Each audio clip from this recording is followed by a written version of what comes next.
we talk a lot about sales and marketing alignment, but in reality, there are so many different flavors of what that looks like. So today we're exploring the very concept with Reuben Massey from Foxit and Georgina. Georgina is heading sales ops, and Reuben, you're over demand generation campaigns. ABM specifically. ABM specifically. That's even better. So many companies are trying to go forward with ABM. Trying to.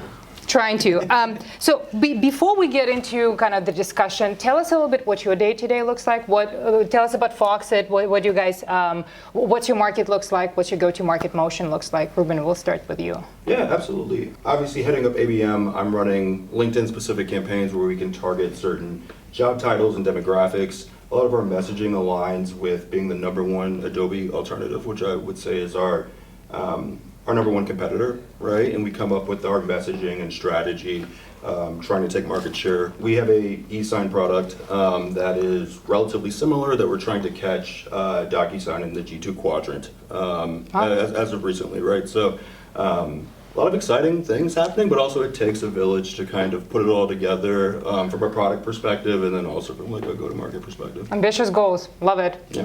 Georgina, tell us what you do on the sales ops side. I'm a chaos coordinator. Chaos coordinator, I love that. Sales operations, so being the glue between sales, marketing, customer success, renewals, channel. It's exciting. So let's start with kind of the first question as I'm looking through the run of show here. How do the two teams, the sales team and the marketing team at Foxit, work together? Like, give us your go-to-market process. Where do you start the journey for the buyers, or where do they start the journey that you start kind of getting the insights from that and passing it over to the sales side? And then Georgina, walk us through what the sales kind of handoff and engagement looks like. Reuben, we'll start with you. Yeah, so I would say it's a decent back and forth where we have like lead feedback meetings where we get the kind of nitty gritty of what they're hearing on certain calls and what verticals work and what doesn't work and where they've had success in the past. And then we try to tailor our ABM approach kind of 50% of like what they need, and then also the other half is what do we need as a like a marketing org to actually like penetrate an audience of X amount of members. And then also trying to figure out white space and acquisition expansion as well, right? So it's taking that feedback, knowing when to implement that in messaging and targeting, and then also being able to trust ourselves as a department to say like, maybe education or legal or HR would be a different way into an organization, right? So what are the sales expectations from you? Like leads. Okay. The expectations are for well-defined leads. Otherwise, it's just a prospect, right? I totally agree. So we need to have the engagement, what they're looking at, the timing, because this is where the friction actually comes from, when the process and expectation aren't quite aligned. If the marketing team delivers something, but the sales team have to scratch their head about why did that end to me, it's not quite working. I feel like that's really proverbial. That's a lot of teams. I mean, I would be lying if I told you Calbermine just takes the lead or takes the prospect, takes an account, and it's ready to go. The questions are the same. What did they do? Why did they get qualified? What's the buyer's journey? What are the insights that you can give me? And I actually made this mistake where I was trying to teach the sales team, being kind of self-proclaimed sales enabler. I decided to teach the sales team of where they need to look in Salesforce to get all of those things to figure out whether it's a good lead or not. There were 6 places to click. And I put so much work into creating those 6 places. And those were 5 places too many. When the sales team kind of needs a manual to navigate something, then they will either ignore it or don't follow it. And then whatever you do, you have to go back to the drawing board. That's very true. And I always wondered, is it more technology? Because the sales leadership always asks for more technology. Can you give us something that would prioritize things? Could you give us something that would send things right to the seller's email so that they start their day, open the email, and says, these are the 10 things for you to do? Sounds like an AI assistant. It does. It's like, to your point, it's about prioritization, but like when do you prioritize what and when depends on those like signals that you're talking about, right? So like, you talk about like leads, right? These are hand raisers, people that are filling out a form. But there's sometimes where like, hey, I went and I contacted this lead, right, that filled out a form and he acted like he had never heard of us before, right? And you're like, oh, So like our brand awareness, top of funnel, we run a lot of video, right? So like maybe that 15-second video or that website traffic campaign wasn't enough to get that prospect to have their memory jogged, and that's something that you take into consideration in terms of like how you build your engagement metrics and like what's a real MQL. Because if someone is just like, oh yeah, no, I don't remember, you're like, oh well, I need to like go back and kind of figure out, how to improve that. Any comments on that? I think it's all about CAT I love that. or ACT. It's for clarity. We need to have a clear, defined process on what everyone is expecting and how this will work. T is the most important factor. It's timing. Yes, what is an MQL? And the fact that someone engaged with us in multiple platforms, is he ready? Or he's just looking around and we're looking at an outlook of, I don't know, 9, 12 months.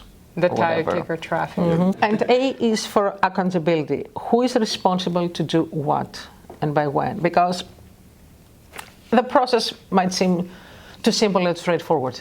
Marketing generates the lead. Sales gets the lead. Magic happens. Everyone is happy. It doesn't quite work this way in the real world. And I think one of the most important points is the sync between marketing and sales in terms of communication. So it can be communication as well in what you said. You cannot sync, I don't know, once a quarter and expect miracles to happen. There has to be weekly syncs. There has to be quick sync calls. And they don't have to be lengthy, but the sales team needs to pass information on what's working and what's not, what's been converted. And the marketing team then can adjust campaigns accordingly based on the feedback. But if everyone is living in their own little bubble and everyone is happy, then all is great in the world and nothing gets done, and then the boxing gloves come off. You know, I always wondered whether this alignment has to start top down, where the marketing leader talks to the sales leader and then there are orders for teams to come together, or on the flip side, it's individual contributors who connect. Like you see something happening, and I've seen both ways. I mean, I have opinions, right? You see something happening, you see an account engaging, you see a person that you kind of notice across different platforms. Maybe you bring the data together, maybe you do not. So you contact the person, hey, such and such, I've seen him here, I've seen him there. So you summarize that path for them, and they're like, okay, I'll follow up. Time consuming, 100%. Does everyone do it? No, it's extra effort. Yeah, but those little tweaks actually make a difference. Having, I don't know, a 15-minute call, just let's grab coffee and talk about it in the meantime. It doesn't have to be, let's book a meeting 2 weeks out, gather everyone around the table. It has to be agile. We're a software company, we're a technology company, as well as many other companies. We have to be able to adjust fast to the demands and to what the team is saying. So how does, within this process, you have the demand generation on the marketing side, you have the sales and AEs on the sales side, and you have sales operations.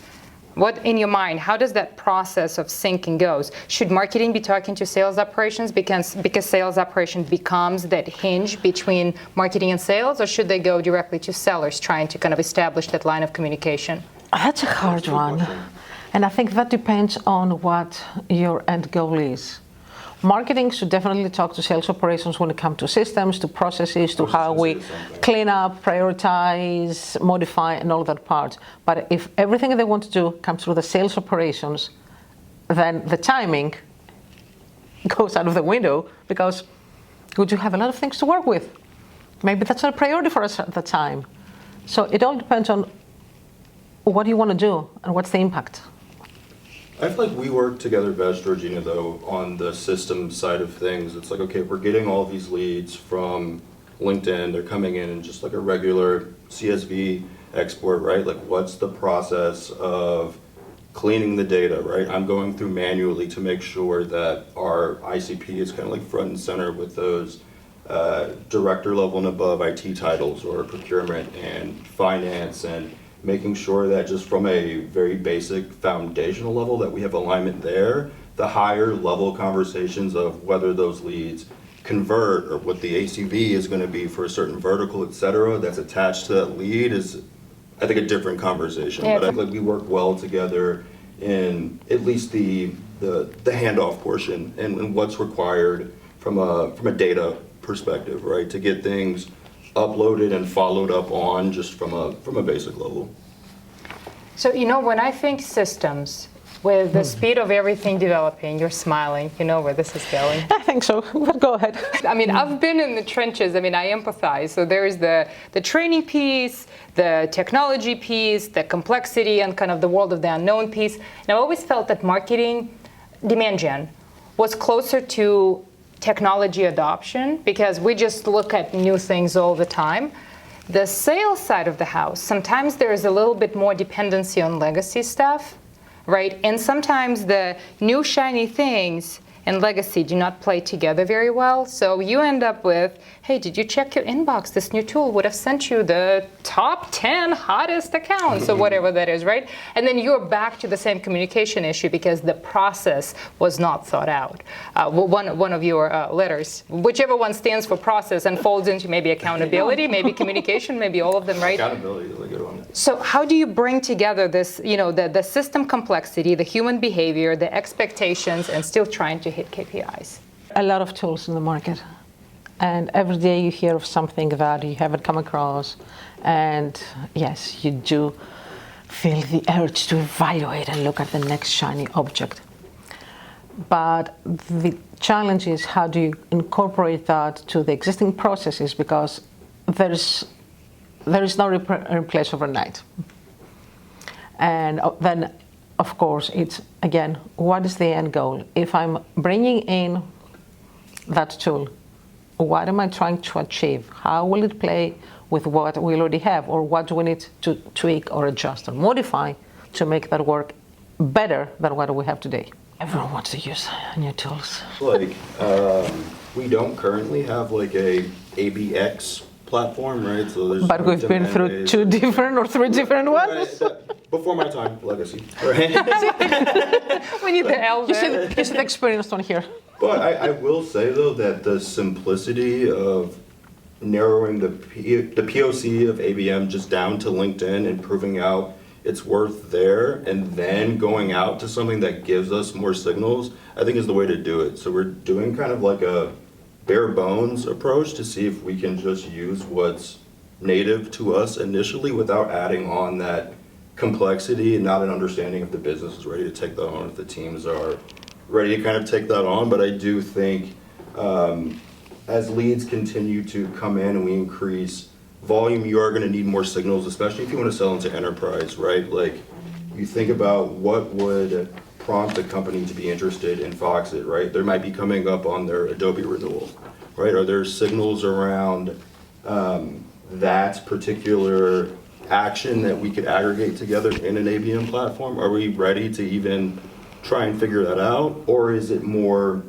we track website visitors and traffic to high intent pages and throw them in a scoring model? Your kind of first-party data versus third-party data and tech and graphics. Yeah. I always wonder whether the alignment between marketing and sales starts around just ICP agreements, because you're talking ABM, and ABM starts and stops with segmentation, right? And usually everybody has a different idea about ICP, and part of that comes from FOMO, because what if that one person that fell outside of the ICP is actually the one who's going to buy, and you just missed the buyer? That's my greatest fear. In our case, our ICP is quite broad. Every company that has a large document processing and wants a solution for that part. We don't have a very well-defined ICP. For ABM so she's correct in that, like, the larger demand gen, There's alignment. the larger demand gen lens can be, and I'm not explicitly saying B2C, right? But you think about someone that owns a small architecture firm that wants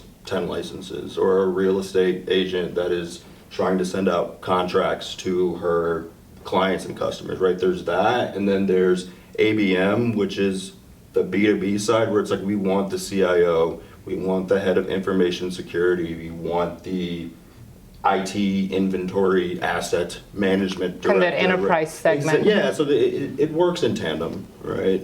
So not completely across the board, but just for that specific segment. And I feel like sometimes people struggle with knowing that there are different motions for different segments, and the expectations for what's coming in are different. There is no such thing as one solution fits all. That's true. You have to be flexible, to be adaptable, and to serve the needs of its customer individually. Speaking of serving the needs, when it comes to operations, whether it's marketing operations or sales operations, there are so many questions around use of technology, reporting, dashboards. What am I looking at here when the results of the fantastic campaign come in? What's good, what's bad, what's up, what's down, right? And it's hard to please everyone, knowing that everyone's tolerance to uncertainty and data literacy is so different.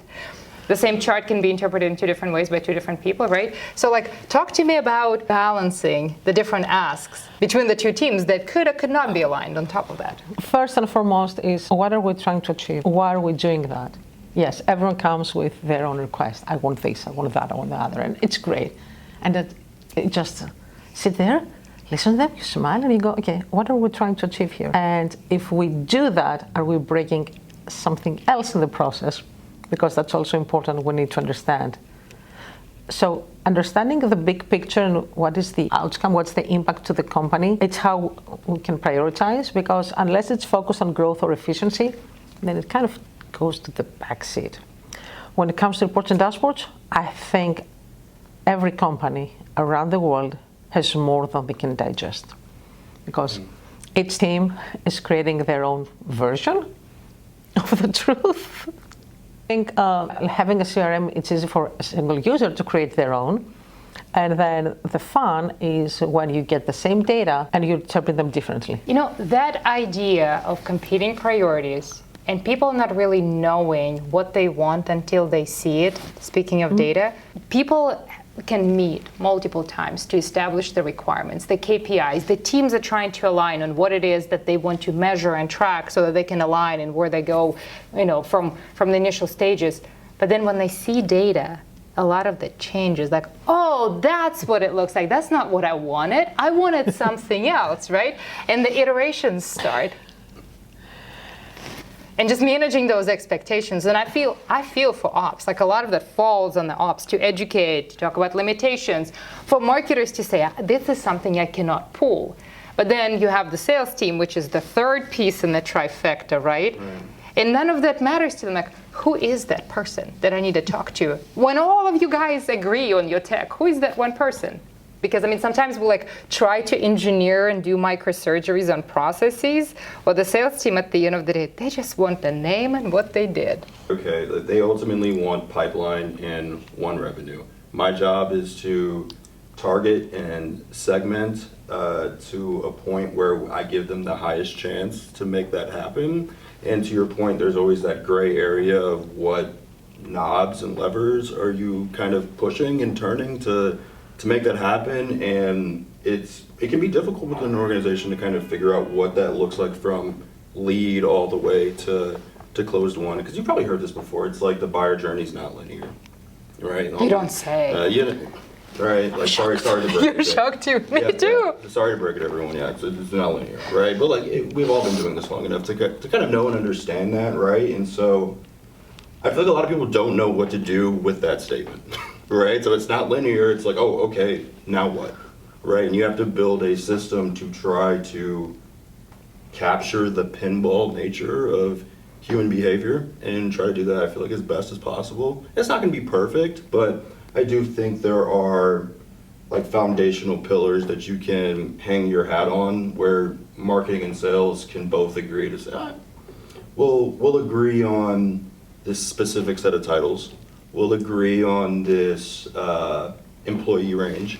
We'll agree on this revenue band, right? And you start categorizing those and grouping those together, and you can start kind of building out profiles, right, with the data, right? But you have to get that alignment on what we're looking at, what the actual metric is, and what that means for both teams to proceed. I think that's where systems come in place. And if you cannot bring all of this in one place, it's so hard to convince anyone of anything. Sure. Look over here. Let me log in. Give me a second. I'm going to share my screen. I'm gonna show you something over here. I'm gonna switch windows, and you're moving. But by the time you're done explaining to them what all happened in different places, you lost them because they don't look at it every day. You look at it as a marketer every day. Georgina takes your word for it and waits for the CSV, the sales team. They are not even a part of the process. They just get names and hopefully what they did. A hard day to be a seller. It is. And also, like, from their point of view, they are trying to get deals across the finish line, and internal affairs within organizations are also not linear, right? Like, there are changes in budget, there's changes in headcount and turnover. What was a massive project and engaged an internal champion, right? Like, I'll call him Scott. Right, Scott's got my back, right? He was the initial lead that came through the door. He introduced me to the broader team. This is like for enterprise ABM, right? And you have this this internal champion, and then it ends up falling through for one of 8 reasons that you can't control. Because then Scott decided that he doesn't want to deal with any of this anymore, Exactly. and he's retiring to an exotic island, having fun, and the sales rep has to start all over. Yep, and that's why I empathize, right? Because it's like, You actually did a good job. damn it, Scott. You did a great job pitching Calvin, believe it or not, because the whole concept of buying groups where there are multiple decision makers, everybody understands that. Like, you're not going to surprise anyone with a buying group concept. But what people struggle with is to aggregate all of that in one place. And even if you did, how do you deliver it to the person who is actually looking at what happened within the company? And that's your salesperson who just lost Scott and would love to know who the 5 others are that Scott was talking to, right? And they have to put the puzzle together for us, right? Because we're bringing in the leads, but we're not seeing the inner workings of the organization until something falls through and it doesn't work. And then they start to explain all of the ins and outs, and you're like, oh, wow.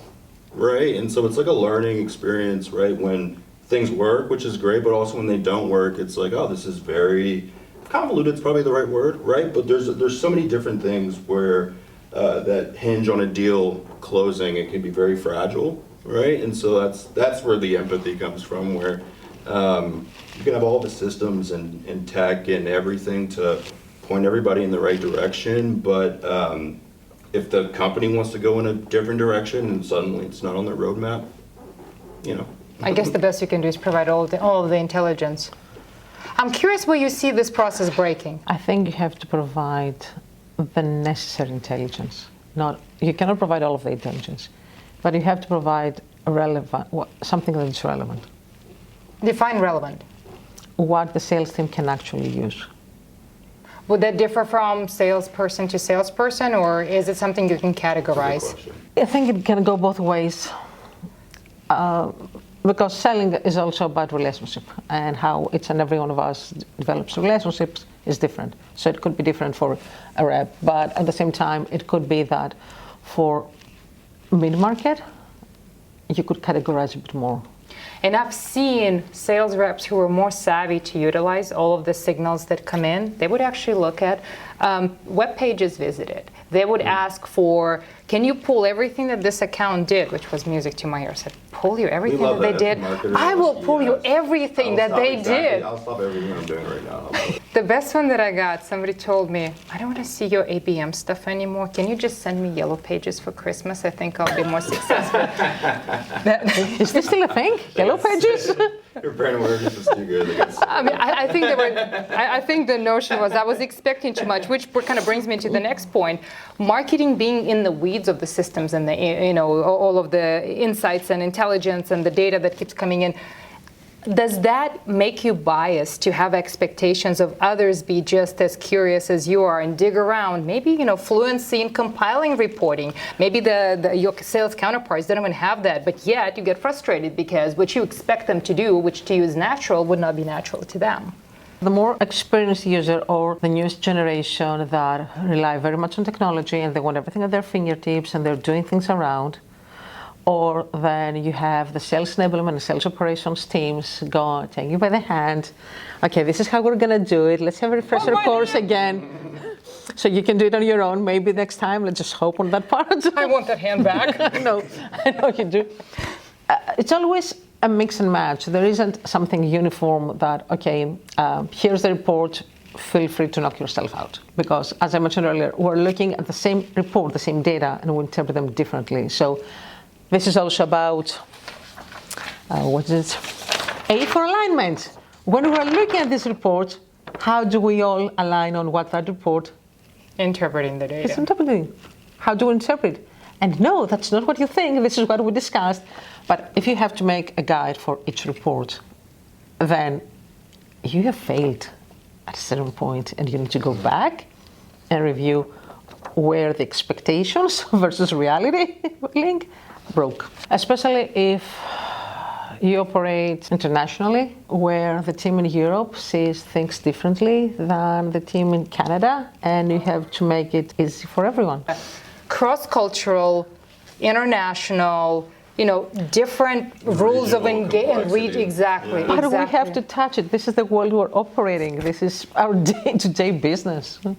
So tell me about a process, maybe, whatever comes to mind, where on paper it may have sounded good, but because of all of the nuances, all of the either, cultural, people, training, experiences, all these things, this process just didn't work. Even when we have leads fill out a form, right, there's some BANT questions, right, in terms of like, hey, are you in market? Well, whether or not they decide to respond truthfully or honestly to that, especially if you're using incentives to get your leads.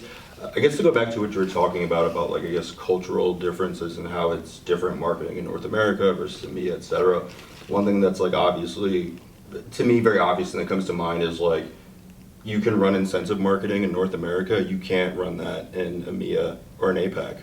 Gifting, right? And so like, for lack of a better term, your funnel has to look different when there's not a CTA where they immediately get something out of it for their time, right? And so because of that, your cost per lead is probably going to be higher, and your funnel is going to have to be constructed differently, and the signals that you look at are also going to have to be, I think, a little bit more tightly aligned versus you kind of wheel a deal in the US, right, and get the volume that you're looking for, right? But I think it takes a lot of nuance, perspective, and even more alignment with the teams in terms of, hey, like, what do these deals look like, and how did you close this, and how did you close your highest ACV deals, getting the story, because you know that you're not going to be able to bring them in with an incentive CTA. And I think that's been this very anatomy interesting of the buyer. Yeah, right. And so What all happened? Yeah, so what does that look like when you don't have that kind of bottom of funnel sort of retargeting layer, and what then do you put for your top and middle of funnel to finally get someone to take that action? Otherwise, I guess. Yeah.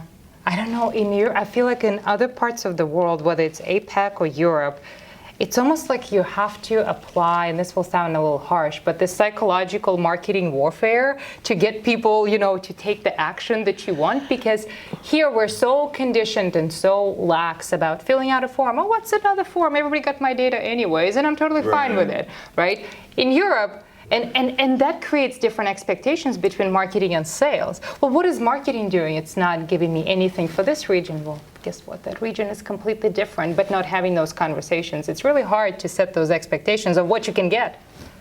Yeah, like GDPR, what? No, no, but like, it's important, and it's also, to your point, like, you have to set almost different regional expectations. And again, the alignment is way more pertinent when it's kind of off the beaten path of what works in the U.S., right? We haven't said the Magic words? The magic word of AI. Like, tell me your opinion on how AI plays within this world of sales enablement, sales operations, sales, and marketing, sending that big data to sales. I know that marketing loves AI. It's easier for them. It fits right into their workflows, world opening before their eyes. For sales team, it's a bit different. We cannot risk potential deals based on an AI agent that said something. And for me, we had that discussion previously. I don't really like AI in its current form. And I'm clarifying this now before people start screaming out of me. It's a hot take. I love it. What I want AI, because right now every tool has AI.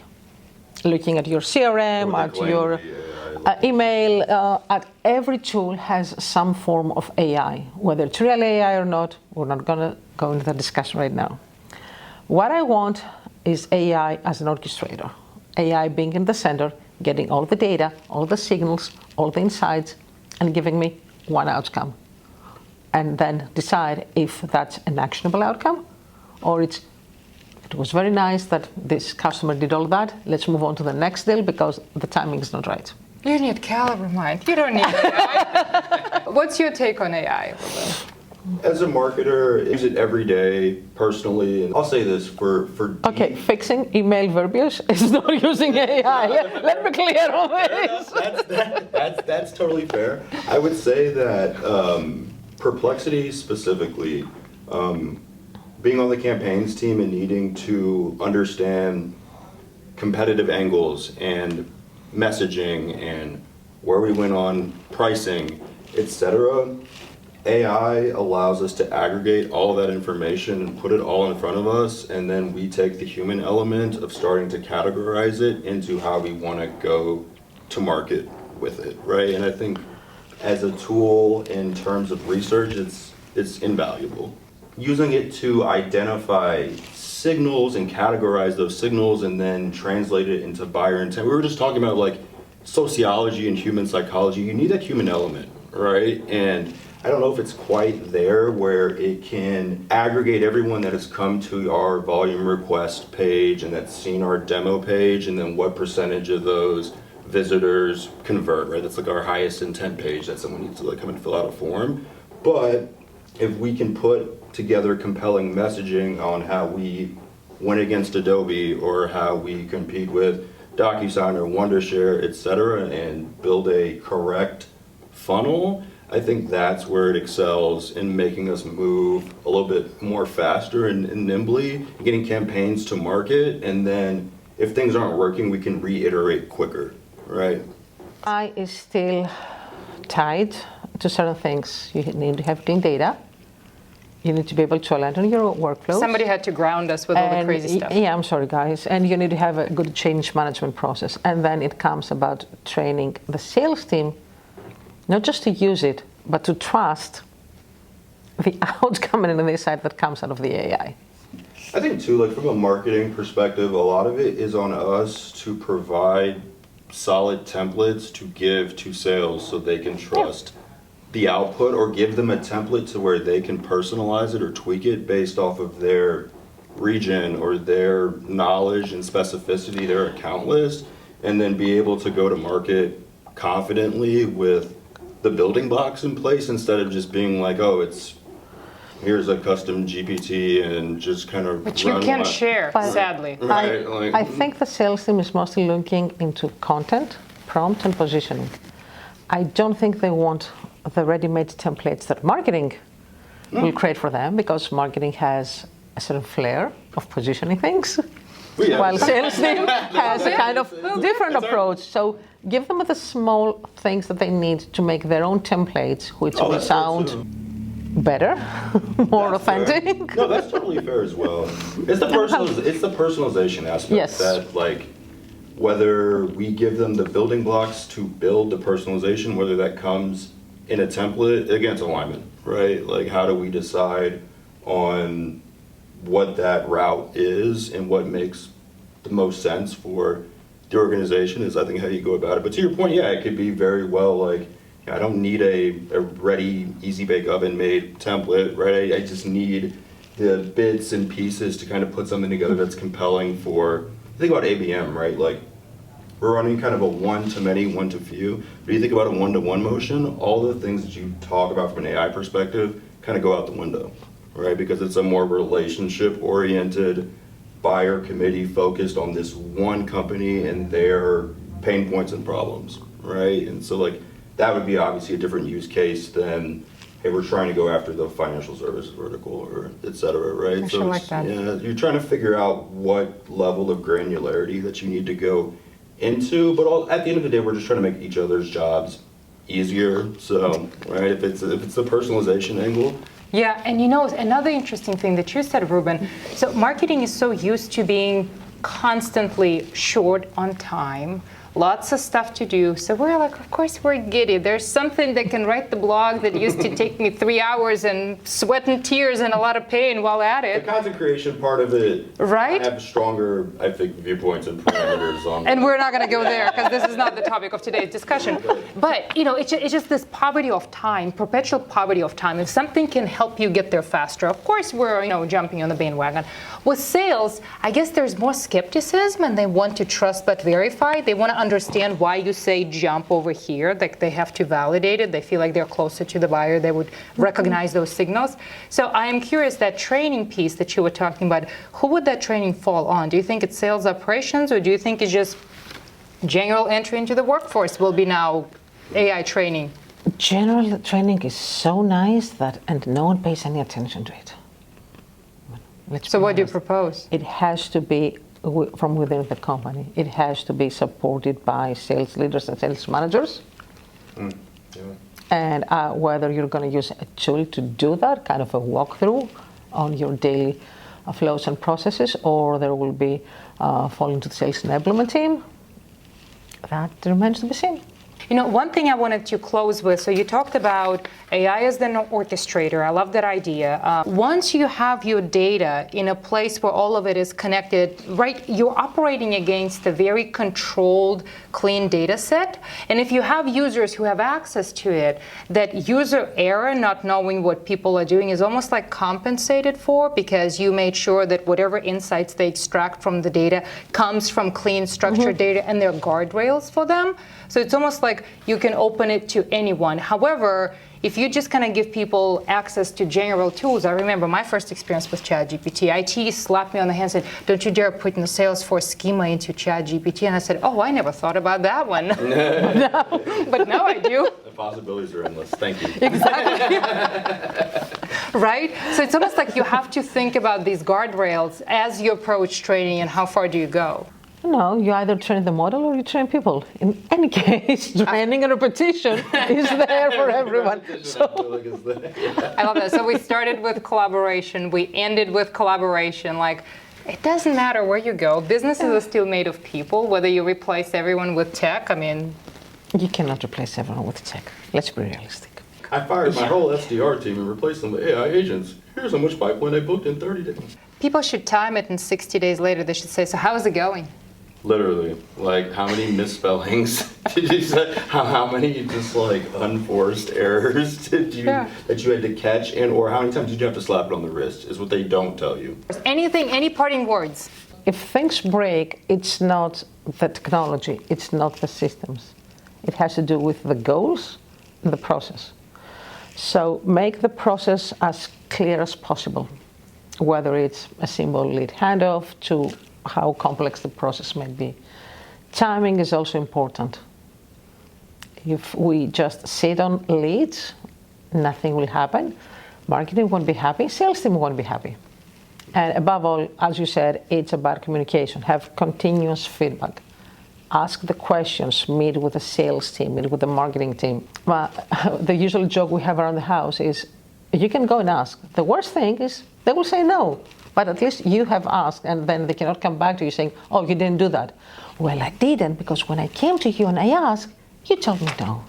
A lot of marketers, I feel like, are afraid to tackle some of the operations side of things, and so they don't go to ask the questions. And so before I ask Georgina anything, I need to, did I think about like the lead routing rules for the number of licenses? Did I think about how they're routed via territory? Did I take into account all the things that I know that she is going to need to do and or explain before I bring it to her front door, right, for lack of a better term? Being considerate. Yeah, and I think that's huge, right? If you don't take the time to learn any of that, you're just like, I need this setup, or I need that setup, she's going to be like, yeah, no. I'm gonna come back with a huge list of questions. Yeah, let me know on these, exactly. And then I'll think about it, we'll come back with more questions. And then you have homework. You have homework because she just gave you this list of questions that you need to go and internally go validate, right? It's easier to come prepared and try to understand what she needs to do from an execution standpoint and